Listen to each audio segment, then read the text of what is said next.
बरं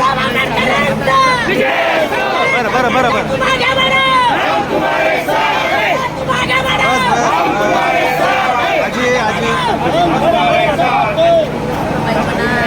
यहाँ पे मौजूद सभी साथीदारों को और इस लड़ाई में सारे साथीदारों को मेरा क्रांतिकारी जय भीम। भाइयों साथीदारों, मैं आप सभी का शुक्रगुजार हूँ। मैं आप सभी का शुक्रगुजार करता हूँ कि आप ऐसे ऐतिहासिक मोर्चे में शामिल हुए कि भारत के इतिहास में ये पहला मोर्चा है जिसने कभी किसी ने हिम्मत की है आरएसएस के ऑफिस में मोर्चा लेके जाने की, और ये हिम्मत करने वाले सिर्फ आप लोग हैं। और इसीलिए मैं लोगों जय भीम। भाइयों, हम सबको समझना होगा कि हम आज यहाँ पे मौजूद क्यों हैं और इसके पीछे घटना क्या है। कुछ दिनों पहले आरएसएस के कुछ कार्यकर्ता थे जिन्होंने एक एजुकेशनल इंस्टीट्यूट के सामने, एक कॉलेज के सामने रजिस्ट्रेशन डेस्क लगा के विद्यार्थियों का रजिस्ट्रेशन करना शुरू किया था। उनके पास कोई परमिशन नहीं थी। वंचित बहुजन आघाड़ी के कार्यकर्ता वहां पे गए और उन्होंने पूछा, आपके पास परमिशन है क्या ये रजिस्ट्रेशन करने की?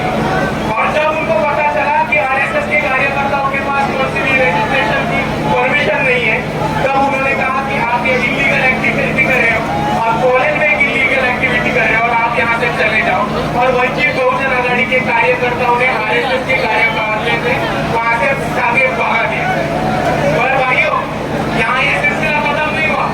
वंचित बहुजन आघाड़ी के जो कार्यकर्ता थे राहुल मकासरे, यहाँ के आरएसएस के मनुवादी लोगों ने भाजपा के सरकार के लोगों को पकड़ के, पुलिस प्रशासन को पकड़ के राहुल मकासरे पे नॉन अवेलेबल ऑफेंस के दर्ज किया गया है। भारत में स्टूडेंट्स में, विद्यार्थियों में हमेशा बहस होती रहती है, स्टूडेंट ऑर्गेनाइजेशन में हमेशा पॉलिटिक्स होती रहती है, लेकिन ये पहली बार हुआ है कि एक छात्र पर नॉन अवेलेबल ऑफेंस लगाया गया है, वो भी इस आरएसएस मनुवादियों की दबाव की वजह से। और इसके खिलाफ, इस आरएसएस के खिलाफ आज यहाँ पे हमने ये जन आक्रोश मोर्चा निकाला है। और भाइयों, इसमें मजे की बात आप सबको ये समझनी होगी कि आरएसएस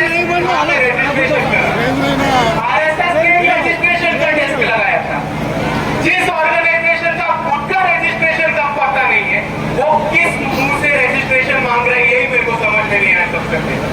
और दूसरी तरफ आरएसएस से हमारी जान मांगे, आरएसएस से हमारे कुछ अहम सवाल है कि अगर आप छात्रों का रजिस्ट्रेशन ले रहे हो, अगर आप स्टूडेंट्स का रजिस्ट्रेशन ले रहे हो, तो हम ये डिमांड करते हैं, हम ये मांग करते हैं कि आप इस देश में भारत सरकार से रजिस्टर्ड हो या नहीं, ये हम सबको खुलेआम बता दो। और अगर आप रजिस्टर्ड हो तो कौन से एक्ट के मुताबिक रजिस्टर्ड हो, कौन से सेक्शन के मुताबिक रजिस्टर्ड हो, ये भी हमको बता दो। और अगर आप रजिस्टर्ड हो तो उसका डॉक्यूमेंटेशन या सर्टिफिकेट भी हमको दिखा दो कि आप भारत देश के संविधान के हिसाब से भारत देश में रजिस्टर्ड हो। हमारा दूसरा अहम सवाल है कि आरएसएस की दशहरा पूजा में जो हथियार पाए जाते हैं, जो ऑटोमेटिक वेपन्स पाए जाते हैं, तो सिर्फ भारत के आर्मी और मिलिट्री के पास होते हैं। ये वेपन्स तुम्हारे पास आते कहां से? क्या आपके पास इन वेपन्स की परमिशन है?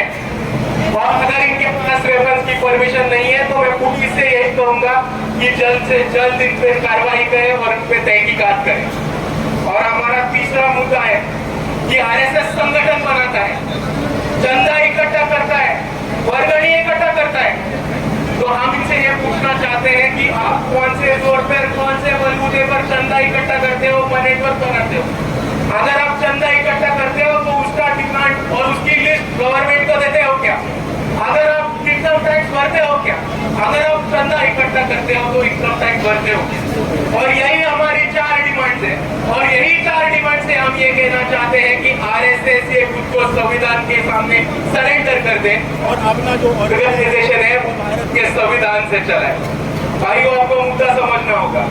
अगर कोई संगठन रजिस्टर्ड ना हो, अगर कोई संगठन चंदा इकट्ठा करती है, उस पर टैक्स न भरती हो, अगर कोई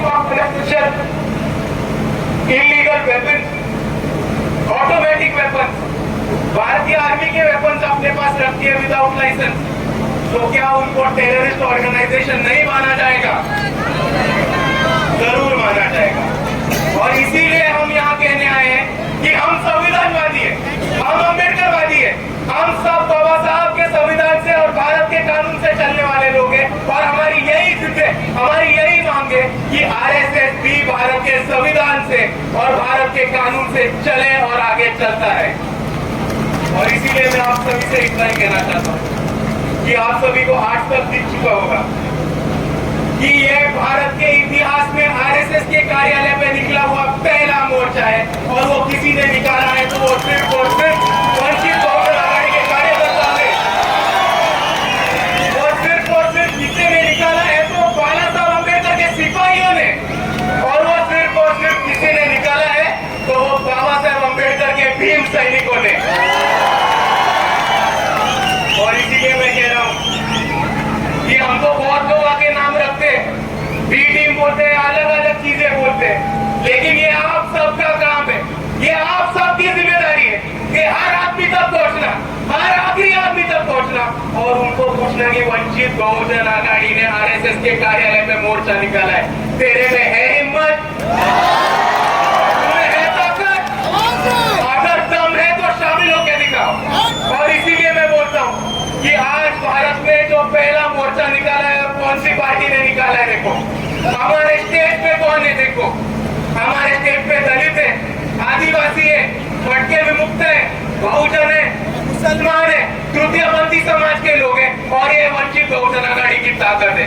हमारे पास एक खासदार नहीं है, हमारे पास एक आमदार नहीं है, हम सत्ता में नहीं है, लेकिन संविधान बचाने के लिए हम इन सबसे घंटा फर्क नहीं पड़ता। जब संविधान का बात आएगा, जब कायदा कानून का बात आएगा, और जब बाबा साहब अम्बेडकर ने दिए हुए न्याय, हक और अधिकार का बात आएगा, वंचित बहुजन आघाड़ी के कार्यकर्ता यहाँ के तमाम अम्बेडकरवादी बिना डर देके, बिना खौफ देके, बिना आरएसएस की दहशत देके किसी तरह से मोर्चा निकालेगी और सक्सेसफुल करके दिखाएगी। और जाते जाते मैं इसीलिए यही एक चीज बोलना चाहता हूँ कि आगे के समय में, आगे के आने वाले वक्त में अगर आरएसएस से कोई लड़ सकता है, अगर कोई आरएसएस को छाती पे लड़ सकता है, और अगर कोई आरएसएस को हरा सकता है, तो वो सिर्फ और सिर्फ भारत देश के अम्बेडकरवादी और किसी में हो सकता है।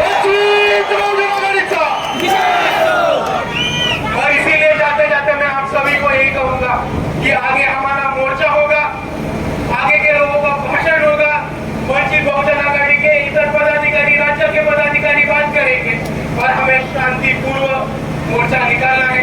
हम कायदा संविधान मानने वाले लोग हैं, हम कहीं पे भी कायदा और संविधान तोड़ेंगे नहीं, लेकिन हम आरएसएस को झुका के कायदा और संविधान मानने को जरूर लगाएंगे।